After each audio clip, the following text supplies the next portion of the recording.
It is so cute to really to interact with you right now, because we have good memories with your family.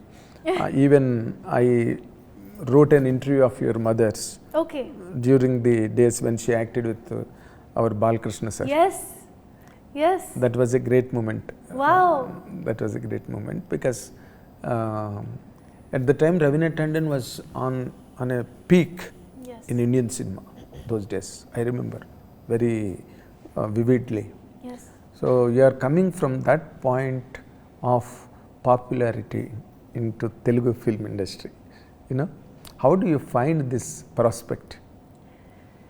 I have been a fan of the Telugu film industry, and I've said that in all the interviews, and even our teaser launch I said it.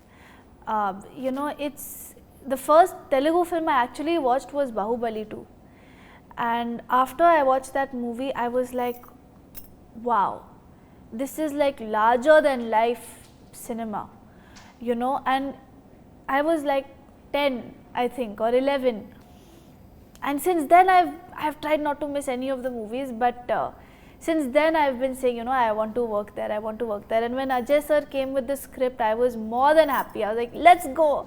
I was too happy. But yeah, I'm very excited to be working here. Okay, but your mother is still remembered here in Telugu. Yes. Because she has acted with a superstar, Balakrishna garu. Yes. So she is still in the vogue of the minds of the Correct. Telugu audiences. Correct. So now you are coming. People will show more interest for you because you are the daughter of Ravina Tandon. Yes.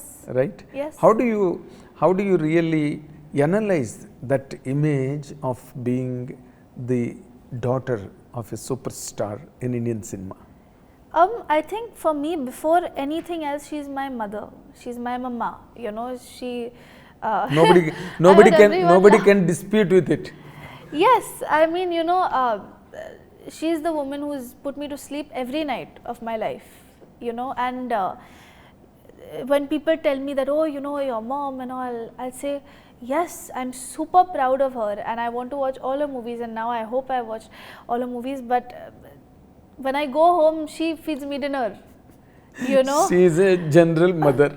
She's my mama. Mama, yes. So it's like... you own her so much and she owns you so much. Yeah. There is no stardom between. Of course not. But of course, whenever I see any of her movies or her ads or her interviews, I'm the first one to scream and cheer for her because I think I'm her biggest fan. Okay, good, Yeah. good. Now that when you are talking about Srinivas Mangapuram, you must be seeing a lot of films in Hindi, Telugu, in other languages, even Hollywood and everything, because the boys and girls of this generation are so exposed to world cinema as well as all the Indian languages. Correct. Okay. How do you comment on your character in this film in that parlance? Really, is it so special, so very good, or is just a heroine in the film, like singing a song, loving a boy and crying for that boy? Finally, she goes into the hug of the boy. Is it such way? I think... Does it hold any other speciality? I think with this film actually we are very lucky because we got to shoot in Tirupati, number one. So it felt like we were blessed. Number two, with the characters, I think Ajay sir, the first time when he met me for the narration, he sat me down and he told me, for me, hero, heroine, equal. Same love here, same love here. For both the characters? For both the characters. He said, the way I've written Manga and Shrinu for me, I've written with my heart and my love for them. He said, both the characters are a piece of me. And for me, honestly, I was already sold. I was already going to do the movie because of how positively he spoke about the characters. You get a vibe from somebody. Yes. He has a very positive, pure vibe. And of course, to me, the script is amazing. But I think more than anything, I would like to believe that cinema is changing. If that was a problem before, even with my film Likey Laika, I think it's woman power. And I would say the same for Srinivasa Mangapuram, even though the characters are totally different. She's not weak, and she doesn't. She is not vulnerable. She is vulnerable. I Okay. think vulnerability is power. But according to me, it's the fact that he has given. It looks like the director has respected the man and the woman. You know, it looks like he's written the characters with that much care. You know, and I feel like it's not so much so about if the character is strong and is fighting or not. I don't think that defines power. I think what defines power, at least for me in this movie, is that she survived whatever she survived in the movie.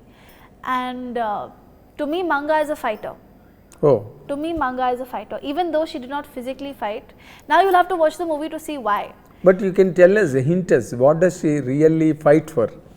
That I can't say. But to me, Manga is a fighter and she knows what she wants. Okay. And at the end of the movie, she gets what she wants. She wants Srinivas. No, I'm not. She will fight for Srinivas.